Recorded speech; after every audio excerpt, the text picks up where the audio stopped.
এই যুদ্ধের পর পৃথিবীর চেহারা আগের মতো থাকবে না, পৃথিবী পাল্টে যাবে। যে যুদ্ধটা হবে সেই যুদ্ধ পৃথিবী আগের মতো থাকবে না এবং এখানে ইরানের জয়ের সম্ভাবনা বেশি। এখানে আমি বলতে চাই জয়টা আমরা কিভাবে করবো, ডিফাইন করবো তার উপর নির্ভর করে। ইরান পৃথিবীর সবচেয়ে বড় পরাশক্তি এবং তার বড় মিত্র হচ্ছে ইসরায়েল। তাদের বিরুদ্ধে যে যুদ্ধটা তারা করে যাচ্ছে বীর দর্পে, সেটাকে তো আমি বিজয় মনে করি। এটাকে যদি আমেরিকাকে বিজয় ধরতে হয় তাহলে ধরতে হবে কি যে ইরানের যে রেজিম সেটা চেঞ্জ হয়ে যাবে, তাদের একজন পাপেট গভর্নমেন্ট এখানে বসিয়ে দেওয়া সম্ভব হবে, সেখানে তথাকথিত গণতান্ত্রিক এক ধরনের আবহাওয়া তৈরি হবে এবং সেইখানে যারা বর্তমানে ক্ষমতাসীন তাদের প্রায় সবাই নিশ্চিহ্ন হয়ে যাবে। সেটা হচ্ছে আমেরিকার বিজয়। যে এই যুদ্ধের পরে পৃথিবীটা আগের মতো থাকবে না, কারণ হচ্ছে এখানে অনেক মেরুকরণ হবে। প্রফেসর ডক্টর এম খালেকুজ্জামান, আমরা তো আসলে যুদ্ধ নিয়ে নানা বিশ্লেষণ গত কয়েকদিন ধরেই করে যাচ্ছি, তবে একটা বিশ্লেষণ সম্ভবত অনেকেরই দৃষ্টি কেড়েছে। তিনি একজন চাইনিজ প্রফেসর, কিন্তু কানাডায় বসবাস করেন। তিনি তার ভবিষ্যতের বিভিন্ন বিষয় অ্যানালাইসিস করে এর মধ্যে সাড়া জাগিয়েছেন। বিশেষ করে যুদ্ধের চতুর্থ দিনে তিনি একটি ভিডিও তার ইউটিউব চ্যানেলে ছেড়েছেন, যেখানে তিনি আগের দুটি ভবিষ্যৎবাণীর সঙ্গে মিলাচ্ছেন। অর্থাৎ আগে তিনি ভবিষ্যৎবাণী করেছিলেন প্রেসিডেন্ট ডোনাল্ড ট্রাম্প প্রেসিডেন্ট হবেন দ্বিতীয়বারের মতো, এবং তিনি এটিও বলেছিলেন যে ইরানে আমেরিকা হামলা চালাবে। কিন্তু তার তৃতীয় ভবিষ্যৎবাণীটি সেটি বেশ আলোচনার খোরাক জাগাচ্ছে। তিনি বলছেন এই যুদ্ধের পর পৃথিবীর চেহারা আগের মতো থাকবে না, পৃথিবী পাল্টে যাবে, এবং আমেরিকার জন্য সেটি ভালো কোনো সংবাদ নয়। প্রফেসর ডক্টর এম খালেকুজ্জামান, আপনার কাছে জানি সেটি হলো যে মানে জ্যোতিষী তো তিনি নন যে তার সব কথা কিংবা অলৌকিক কোনো শক্তিও তার নেই, কিন্তু এখন পর্যন্ত যুদ্ধের গতি প্রকৃতি বিশ্লেষণ করে আপনার কাছে প্রফেসর জিয়াং এর এই ভবিষ্যৎবাণী কতটা কাছাকাছি যাবে বলে আপনার কাছে মনে হচ্ছে? জি, ধন্যবাদ আপনাকে। আপনি যেভাবে শুরু করেছেন একইভাবে আমি বলি যে প্রশ্নটা আপনি করলেন সেটা সহজ নয়। ওকে, জি, তাই না? কারণ হ্যাঁ, কিছু সহজ নয় এবং আপনার প্রশ্নের উত্তর দেওয়াটাও প্রকৃত অর্থে সহজ নয়। তবে আমি মনে করি প্রফেসর জিয়াং যে কথাটা বলেছেন, আগের দুটোর ব্যাপারে আমি জানি না, কারণ ডোনাল্ড ট্রাম্প ফেরত আসতে পারে এটা অনেকেই বলেছিল। তবে উনি বলেছিলেন ঠিক আছে, মেনে নিলাম যে উনি ভালো প্রেডিকশন করেছে। তবে উনি যে জ্যোতিষী নন এটা বোঝাই যায়, উনি হয়তো সোশ্যাল সায়েন্টিস্ট। অনেকগুলো ইন্ডিকেটর দেখে, আমেরিকাতেও এমন কিন্তু প্রেডিকশন করে এমন লোকজন রয়েছে যারা হচ্ছে 10-12টা যে ইন্ডিকেটর সমাজের, এগুলিকে সামারাইজ করে নিয়ে 10-12টার থেকে যদি বেশিরভাগ একটা ক্যান্ডিডেটের পক্ষে যায় সেইভাবে তারা প্রেডিকশনটা করে, সেইভাবে হয়তো তিনি করেছিলেন, সঠিক হয়েছিল।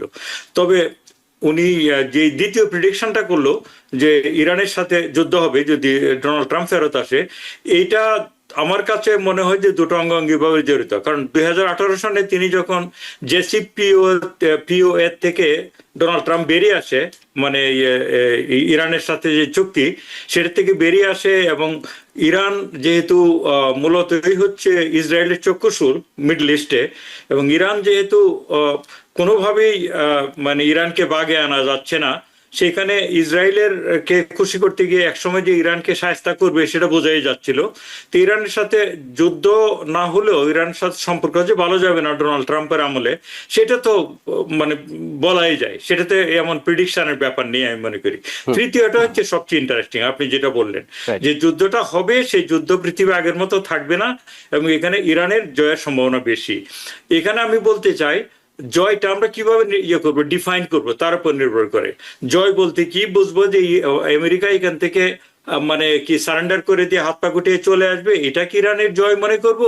নাকি ইরান যে এত বড় একটা পরাশক্তি, পৃথিবীতে আমেরিকার থেকে বড় কোনো পরাশক্তি নেই সামরিক দিক থেকে, ওরা $1 ট্রিলিয়ন খরচ করে প্রতি বছর, তার পরবর্তী সেকেন্ড খরচ করে চায়না, তারা 1/3, তাদের $341 বিলিয়ন অথবা সামথিং। সেই স্কেলে আমার ইরান কিন্তু মানে প্রতি বছর সামরিক খাতে ব্যয় করে $20 থেকে $30 বিলিয়ন। সেটা মানে তুলনাই হয় না, একটা আপনার হাতের সাথে একটা মশকের সমান। তো সেই তুলনাতে ইরান পৃথিবীর সবচেয়ে বড় পরাশক্তি এবং তার বড় মিত্র হচ্ছে ইসরায়েল। তাদের বিরুদ্ধে যে যুদ্ধটা তারা করে যাচ্ছে বীর দর্পে, সেটাকে তো আমি বিজয় মনে করি। সেইভাবে যদি আপনি ডিফাইন করেন তাহলে অলরেডি সে অর্থে ইরান তো বিজয়ী হয়েই আছে। কারণ ইরান একটা স্বাধীন চেতা জাতি, তারা নিজের জন্মভূমিকে রক্ষা করছে, প্রাণপণে রক্ষা করছে, এবং তাদের পেছনে প্রচুর লোক আছে, বোঝাই যায়। সুতরাং ইরান তো বড় জোর ক্ষতিগ্রস্ত হবে, ওরা ভেঙে চুরে খান খান হয়ে যাবে, পর্যদস্ত হয়ে যাবে। কিন্তু ইরানকে পরাজিত হবে নিজের ভূমিতে? আমি মনে করি না। কখনোই নিজের ভূমিতে দখলদারদের দ্বারা এমন স্বাধীন চেতা একটা জাতি পরাজিত হবে না। তারা খণ্ড বিখণ্ড হয়ে যাবে, একেবারে স্ম্যাশড করে ফেলতে পারবে সব বিল্ডিং টিল্ডিং গাজার মতো, তারপরেও ইরান দাঁড়িয়ে থাকবে। এবং সেই অর্থে আমি মনে করি, সেই অর্থে ইরান বিজয়ী, এবং ইরান সেই অর্থে আমি মনে করি যে ইরান বিজয়ী আর কি। আমি যদি সেইভাবে দেখি। আর এটাকে যদি আমেরিকাকে বিজয় ধরতে হয়, তাহলে ধরতে হবে কি, যে ইরানের যে রেজিম সেটা চেঞ্জ হয়ে যাবে, তাদের একজন পাপেট গভর্নমেন্ট এখানে বসিয়ে দেওয়া সম্ভব হবে, সেখানে তথাকথিত গণতান্ত্রিক এক ধরনের আবহাওয়া তৈরি হবে, এবং সেইখানে যারা বর্তমানে ক্ষমতাসীন তাদের প্রায় সবাই নিশ্চিহ্ন হয়ে যাবে। সেটা হচ্ছে আমেরিকার বিজয়। তো সেই বিজয়টা আমেরিকার যে হবে না, এটা আমারও প্রেডিকশন। তো সেই সূত্র ধরে আমিও মনে করি যে ডিসাইসিভ বিজয় না হলেও ইরানের বিজয়টাই আসলে নিজের জন্মভূমিকে টিকিয়ে রাখা, এই যে এক ধরনের অসম যুদ্ধের বিরুদ্ধে গিয়ে, সেইটাই তাদের বিজয়। এবং সেটা প্রফেসর জিয়াং সঠিকভাবেই প্রেডিকশন করেছে যে এই যুদ্ধের পরে পৃথিবীটা আগের মতো থাকবে না। কারণ হচ্ছে এখানে অনেক মেরুকরণ হবে, এমনকি যে মিডল ইস্টার্ন যে সব যে গালফের কান্ট্রিগুলিতে, যেগুলিতে ইরান যে বোমিং করেছে এই পর্যন্ত, বাহরাইন, তারপর কাতার, তারপরে মানে আপনি মনে করুন কুয়েত, তারপরে এই যারা রয়েছে আর কি, ওমান, এমনকি ইরাকের কোনো কোনো অংশে এরবিলে আর কি, ইরানের এরবিল, তারপরে বোধহয় আজকে বোধহয় আমি দেখলাম আজারবাইজানের দিকেও করেছে, সৌদি আরবে করেছে, রিয়াদে, তারপর মানে সুতরাং সমস্ত হিসাব নিকাশটা তারা গোলমেল করে দিয়েছে। এখন তাদেরকে সিদ্ধান্ত নিতে হবে গালফের কান্ট্রিগুলোকে, তারা কি আমেরিকার সাথেই মানে এক ধরনের লেজুর হয়ে থেকে যাবে, নাকি তারা আসলে এই যে আমেরিকার সাথে যে সম্পর্ক এটা পুনর্মূল্যায়ন করবে, এবং যদি পুনর্মূল্যায়ন করে আবার আমেরিকার পক্ষে গিয়ে ইরানের বিরুদ্ধে যুদ্ধে লিপ্ত হয়, তাহলে আবার হিসাব নিকাশটা অন্যরকম হবে, তাই না? কারণ ইরানের বিরুদ্ধে যুদ্ধটা পুরা মুসলিম ওয়ার্ল্ডের কেউই ভালোভাবে দেখবে না। তা সুতরাং আমার মনে হয় যে ইরান এক অর্থে ইতিমধ্যেই অনেক পর্যদস্ত হয়ে গিয়েও, বিপর্যস্ত হয়ে গিয়েও ওরা বিজয়ী রয়েছে।